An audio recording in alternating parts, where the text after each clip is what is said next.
What about if like they rotate just super fast? Like So maybe 7 out of 10 times is bad. For you as Neon, what you want to play for is in higher elos, we really look at whoever controls rubble on this initial fight on A is most likely the team that's going to win. Because if they're all grouped up here and you guys have this space, anyone standing like right here, let's say the enemy is this ISO, like it's really difficult here because they have to hold this angle and this angle, and so any move they make is going to be a 50-50 play. So what about if like they rotate just super fast? Yeah, in a lot of scenarios going fast is good, especially on 3-sided maps. When it goes to this quick, it feels like you have no options, right? But if we just pause for a second here, like you have the option of going around here. I'm not saying it's the better play, but you have the option. You guys have the option of pushing 3. You guys have the option of just standing still here and holding this. There's a lot of options. Yeah, so this also can be like a pacing issue, because the faster you go, the less time you have to you know, take in what's happening and look at the map. Because here you could like realistically, even if you're going out the smoke, you would have like a second or two to just watch the minimap. I would say maybe 7 out of 10 times running out of a smoke is bad. It's like you really have to have a plan if you're going out of a smoke. For you as Neon, what you want to play for is either like a timing, if you're just able to get to an angle like really quickly and they don't expect it, that would be an advantage. Or you manage to slide and fight someone, that would be an advantage. Or if you can play with your stun. Other than that, like just running down a site before your whole team is there and taking a 50-50 is not a good use of your kit. So absolutely, if you can push from this side and this side, it's going to be better always than all 5 coming from this side or all 5 coming from this side. It's kind of why you also landed with the problem, not the last round but the round before, because you all 5 were going here and this Breach was just able to spam everyone because he had no pressure from Switch. So it's really important to try and split as much as possible whenever you can, and especially going here is most of the times the harder route, because you have the threat from here, here, here, and here. Like there's a lot of angles that pressure you when you're entering from here. So going through 3 is usually the safer option, but whenever you can, you want to ideally push from both sides. I feel like you guys are like kind of spamming the same play, and they're really hard contesting it, which makes it difficult. So this is kind of so to me it seems like you guys went A like a bunch of rounds, then you went C 1 round, you got a deadlock wall, and then you push site and you lost, and since that round you guys have only been spamming A. It's like, okay, we tried C once and it didn't work, so now we just spam A because it's fun. But the thing is, it seems like their setup is 3 people, 1-1 or something like that, and you guys are still like deciding to hard push, just like brute force A, when it's like either B can be a very good option in these scenarios. In higher elos, we really look at the enemy team composition and then decide whether we fight A or not. Because if they have agents like Breach, Gecko, Omen, and Neon, or like Raze, Deadlock also in this scenario, Clove sometimes, Teho, like really fight heavy agents, A can be really difficult to take as an attacker, because they have so much utility to just spam and get you off rubble and things like that. So now we go C.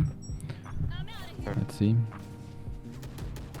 I would also just like call here in general. We have a Gecko ult. Like we should absolutely be using this Gecko ult right there. Yeah, okay, we use it. That's good. Oh, he gets out. Never mind. Did he get ulted while... I thought he got out. Poor guy. Yeah, you guys get... I mean, you spammed a lot of ultimates, but you still get around. Like, Neon was alone on C. And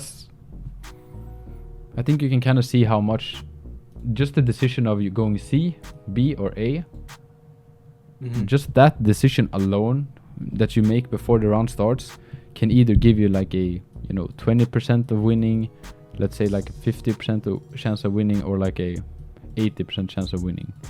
Like just that decision alone before you start a round is so crucial, because now you guys you either could have pushed the deadlock right here, which is like, I think it's still possible, but it's a bit harder, or you could fight the 3 people on A, or you can go and fight the Neon that's alone on C. Like, it's the decision to go A or B is usually something that people don't think about, and they just like call something, and yet again, like calling something is always better than just not calling anything.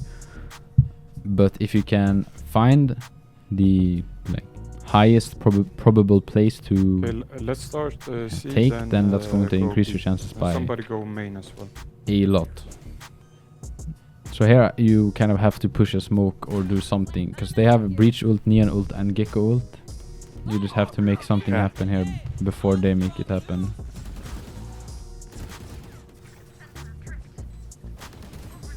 Nice. Nice. Yeah, I think it was pretty good. I think you probably could have been like even earlier to kind of push. Yeah, as soon as I realized that, I pushed. Yeah, but you still have like a good time, because like if you were like 2 seconds here earlier, you probably would have killed Neon like while she was popping ult or like running up. But still, it's good that you don't hide on side, because I think, yeah, for example, your Omen gets ulted, and I don't know, Neon has no sound. Yeah. Bro's completely clueless, man. That's good round though. Yeah, it's good to understand that when you're down in numbers and if they have ultimates, you're kind of forced to make a play. On main.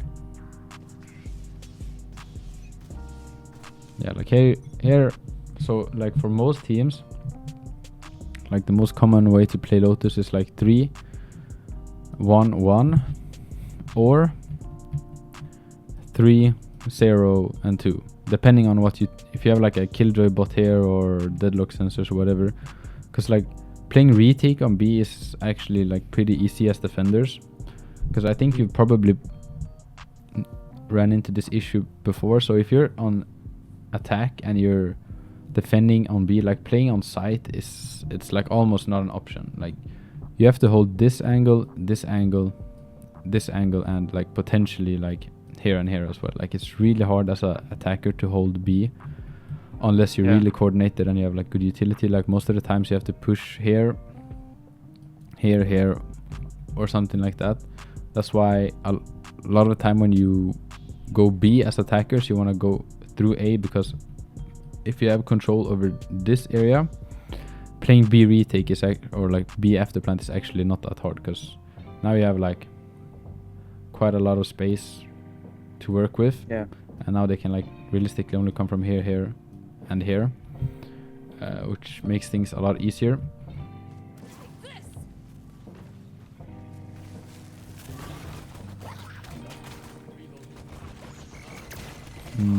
Yeah.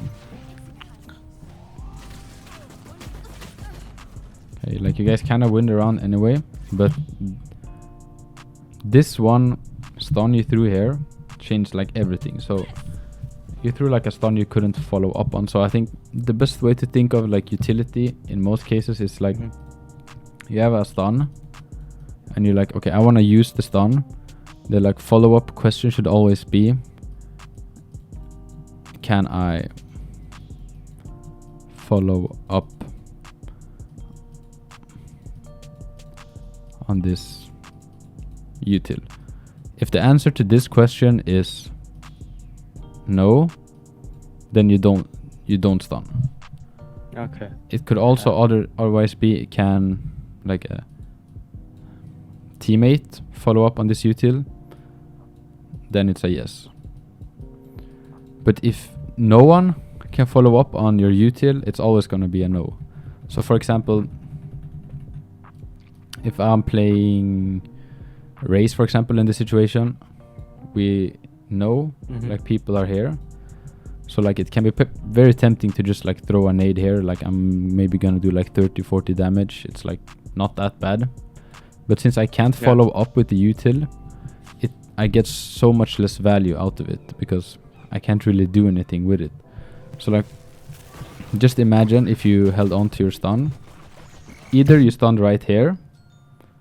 Now you kind of got flashed, so it still probably could have saved your ISO's life, we don't know. But if you held on to it, imagine having it like right here, or even before. Like it's 2 free kills right there, possibly 3 if you got the gecko. Neon is tree. Oh. Even if you wanna rotate here, which can be fine. If I'm you, then I'm calling to Omen, let's clear B main together.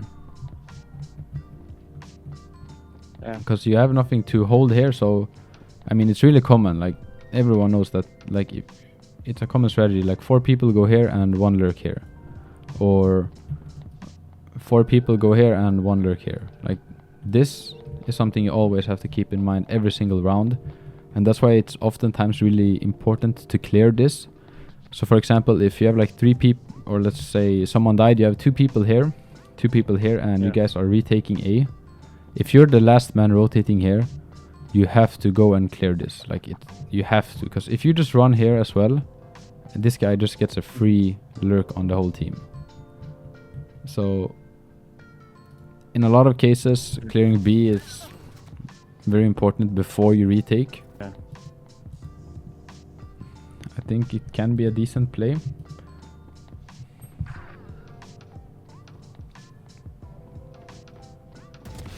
Nice, and then go back. Yeah, perfect.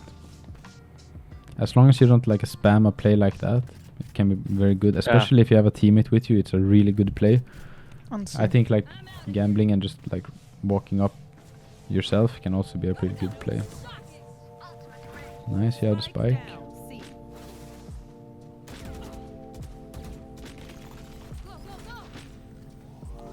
Ooh. Deadlock is late, deadlock is late.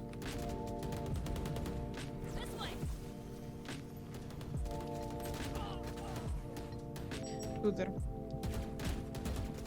Arian. Nice. Nice. Ooh. Arian breach. Yeah, I mean, besides the wall, I think it's a pretty good, Nice shot. pretty well played. Yeah, I think I walled because I didn't want her to peek. Yeah. And then he runs through it. Yeah. Gotta love solo queue teammates.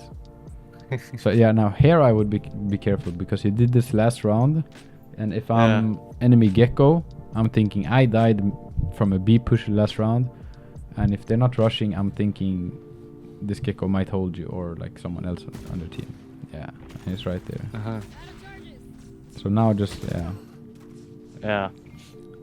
So that's like Gecko, don't being peek, don't peek, predictable don't and peek, don't peek, don't unpredictable, peek, right? don't So Yeah. I think I was just like experimenting yeah. how much I can like do it until Yeah. they start to realize. So I would say, so you know, like just walking up, like right here, is kind of like a sneak play. Yeah. It's kind of the same, I would say, to like, let's say if they're going A, if you hide in this corner, that's like kind of a sneak play. And like sneak plays, or like I don't know, maybe I don't know if unpredictable is the right word, but going for like sneaky plays. Yeah. Okay, I can't spell.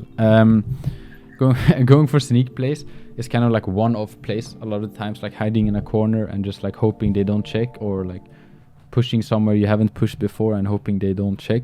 Like these plays are oftentimes one-off plays, and as soon as you do it, they're like very aware of this play now. And same goes with kind of angles.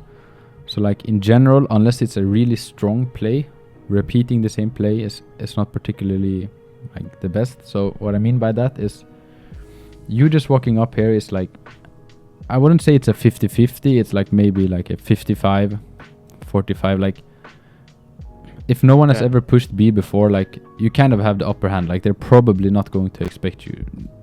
They still might be holding the angle. That's why it's like 55-45.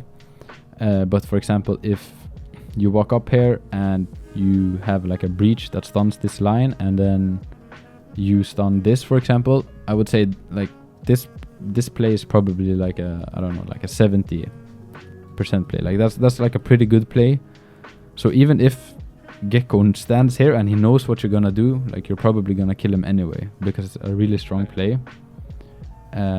But unless it's like a really, really strong play where you have a really hard advantage, like spamming that play is usually not so good.